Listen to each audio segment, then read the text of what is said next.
Hey guys, it's KJ from the Scariest Movie Ever channel on YouTube. In this video, we're dealing with real Hollywood magic. The television industry's only been around for about 70 years now. And in that time, we've seen the industry drastically change.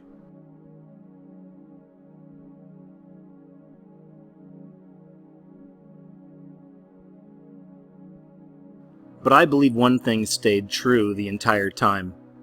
And this is the fact that television is a programming tool. It's a psychological program for the masses. No matter what movies we're watching, no matter what television shows we're watching, programming exists. There was an experiment in 1969 by a man named Herbert Krugman where he monitored a person through many trials, and he found that in less than 1 minute of television viewing, the person's brain waves switched from beta, where beta is more like an active and logical thought. It switched from beta to primarily alpha waves. When the subject stopped watching television and began reading a magazine, the brain waves reverted back to beta. So that's where we become susceptible to programming, and it comes to us in a lot of different ways through entertainment. There's predictive programming. There's social engineering. And I also believe there's a spiritual component to all of this as well, especially in the days we're living in. This has been the decade of Illuminati symbolism. All of that stuff has been totally exposed. And not just that, but the satanic system that runs this world. And of course, popular entertainment will reflect this. The spiritual component is one of as above, so below, a duality. You could say we're living in mirror world. In many senses, hell is being brought up on earth, the as above, so below paradigm in that respect. So oftentimes we're finding these interesting things happening in movies before they happen in real life or as they're happening in real life. So I recently saw this film Brightburn, and I'm going to explore more of that near the end of the video. Because before we get into that, I want to show you some examples of what I'm talking about. I want to show you some very unusual examples of where the real world and Hollywood magic clash. Jurassic Park. Now I have this story from September 2018. Russian scientists say real-life Jurassic Park is 10 years away. We've been watching Jurassic Park movies for years, and now we find out that we're really close to that kind of a reality, at least in some form. Planet of the Apes. They've been making TV shows and movies about Planet of the Apes since the 1960s. And the running theme through all the Planet of the Apes movies and TV shows is one in which humans and intelligent apes are clashing for control. And now we have this story here from April 11th, 2019, just within the last few months. A real-life Planet of the Apes? Scientists implant human brain genes into monkeys. A recent and very obvious example of how this type of programming really can affect you in your real world comes to us with this story here. After Netflix show 13 Reasons Why, they recorded a massive spike in young people taking their lives or attempting to. The Netflix show 13 Reasons Why was all about a young person who took their life, and they left behind 13 clues. I think they were on tapes, trying to explain the different reasons why she did it. And this was a really big story. It just came out a few months ago. It made worldwide headlines.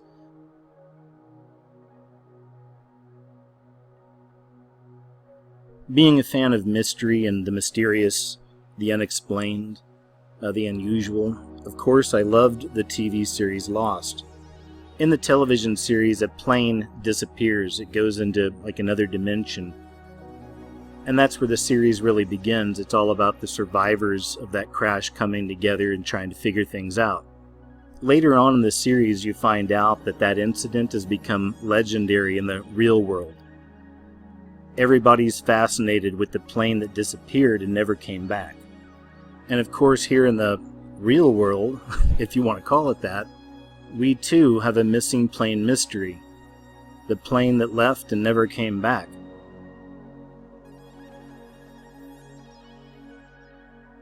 So here's where we get into some stranger territory. On the television series Lost, the embodiment of evil on the island comes to us in the form of the smoke monster. or the Black Smoke Monster, also known as the Man in Black later on in the series. But most of the time he came to us in the form of the Smoke Monster. So on my channel I like to explore a lot of paranormal and supernatural type events. And I've been tracking this particular type of UFO for over a year now. I did a video on it a while back questioning if this is the Grim Reaper we're seeing. And in that video I had 5 or 6 examples of where this type of UFO has been showing up all around the world. And I remember when I first saw footage of this comparing it to the Smoke Monster from Lost. So I'll let you judge for yourself, but once again, this thing has been showing up all over the place. I've even seen it show up in a few compilation videos over the last few months, so I know it's still out there, whatever it is, and it's being seen by people. No, it's not. What is it? Kerry, what is that? What is that? Kerry, what is it? I have no idea. Holy crap! Don't move me. Don't move me. Ladies and gentlemen, compliant with the European Unit security requirements for hand carry liquid, bear in mind our attractive customers for the following rules apply. Customers traveling from outside the European Union and non-European airlines.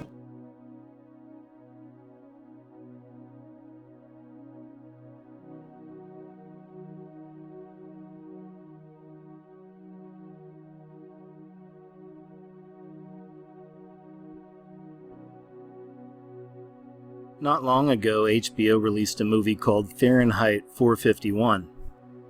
It was based on the original book by Ray Bradbury.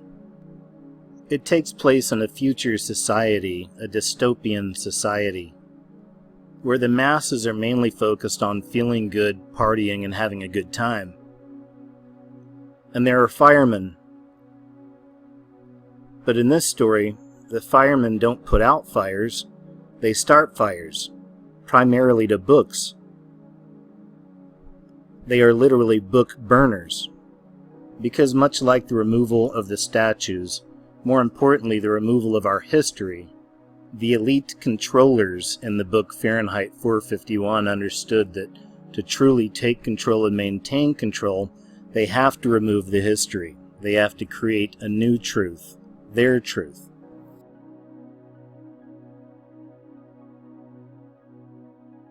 And of course we've all seen these stories. Many of us have actually seen this happening firsthand. It's no longer books they're burning, it's your social media. From the largest corporations in the world to the everyday man and woman, most people have social media presence. And most businesses need a social media presence to not only grow but to exist. So in these days, to have your social media ripped away from you, or to be deplatformed, or really depersoned, it's really one of the worst things that could happen to many people. These are our modern day book burnings. We can also draw obvious comparisons to George Orwell's 1984 to what's happening right now with censorship and the surveillance state on the rise.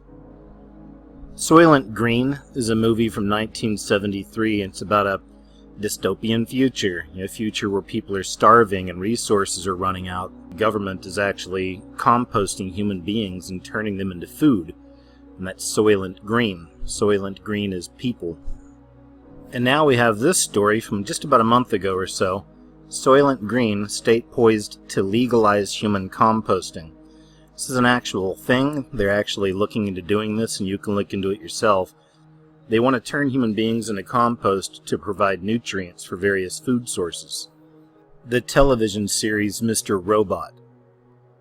Some of you may remember this story, Ashley Madison hack predicted by Mr. Robot. Final episode, eerily prophetic.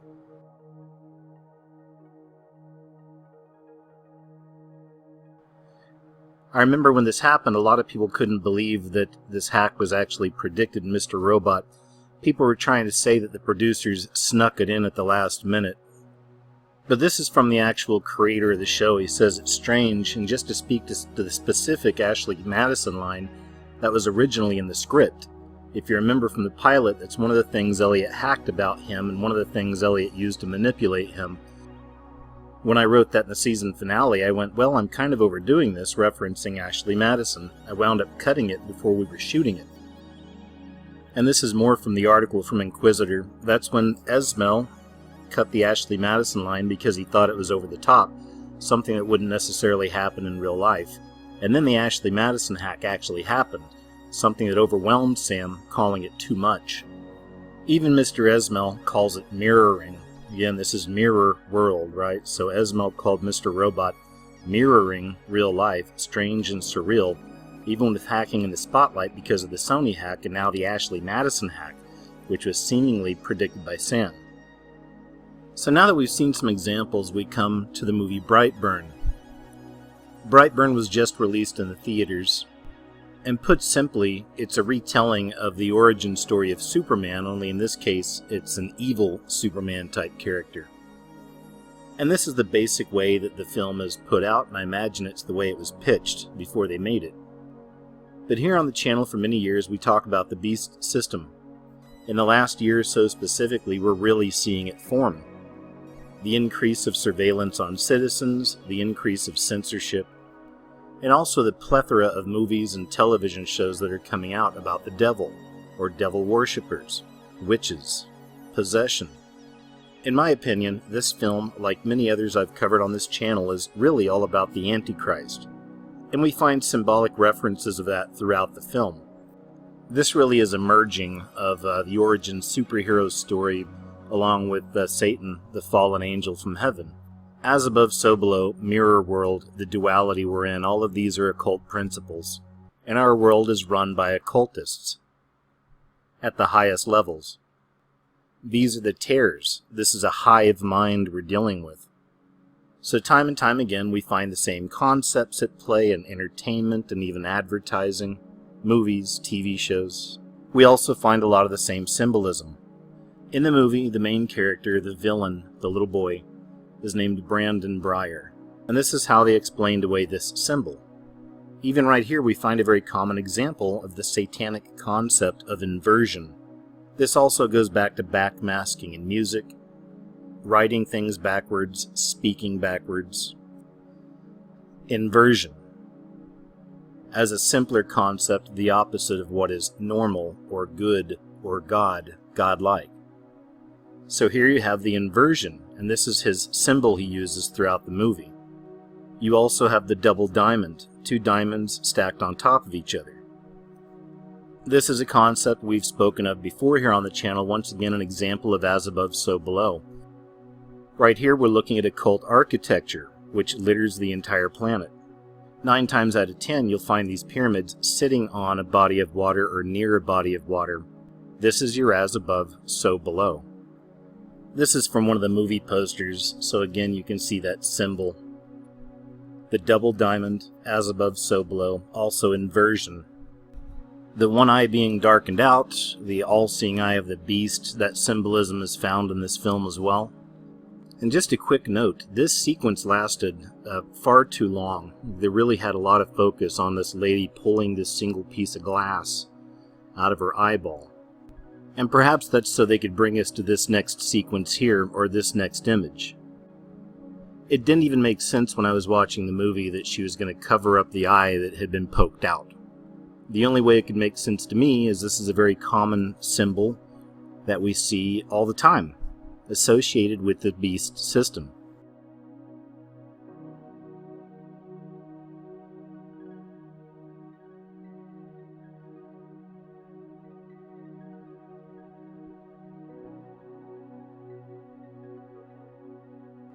I wanted to show you this as well because it brings us back to the diamonds, brings us back to the duality, as above, so below. This is a sequence where the villain's sleeping in bed, but you notice his blanket, and this actually comes in play a little bit later in the movie. You can notice the blanket, it's all red, and it's all diamonds. So once again we have the diamonds associated with this concept, the as above, so below, bringing hell to earth. Later in the film, his mother finds a journal he's been keeping, starts going through it, and you find out there's some really dark things going on in this little boy's mind. But as you can see, we have the one-eye symbolism here once again. Here's another image she finds in his journal, and I won't say who it is, but this is somebody that the little boy destroys, we'll say. but I find it interesting that on his palm are a bunch of little pyramids. I call this part Orders for the Antichrist, but as she's going through the journal, she finds a page where he just keeps writing, "Take the world, take the world." Here's an image of him floating in space and shooting a laser beam at the Earth and destroying it. I'll have to show you this page in 2 parts, but here's an image where there's just a bunch of skeletons and dead bodies all piled together. And then, floating above that pile of carnage, human carnage, he draws himself in there floating above, and of course now you can even clearly see the diamonds in his drawing as well. Here's something else I caught in the film that has to do with numbers. I thought it was interesting. So there's a point in the movie where an airliner is crashed and you see one of his symbols right here on the side of the plane. In the background you hear a news commentator claiming that 268 passengers died in this wreckage. So just out of curiosity I looked up the meaning of 268 in the Bible. That's another way that these occultists work is through numbers, numerology, gematria. But if you look down here near the bottom under the exhaustive concordance, I thought this was interesting. There's several examples away, back, backs, behind, but backward is actually one of the choices. That's the inversion, inverted. This wouldn't be the first time that they used numbers to communicate through movies or TV shows. And I'm not saying that's exactly what this is. Maybe it's just kind of a random catch, or maybe not. It seems like every week there's a new movie or TV show coming out about witches, occultists, sorcerers, devil worshippers, Luciferians, demons, demonic possession, and even the devil himself. And as in so many other cases, we find that reflected in our reality, the mirror world, the duality.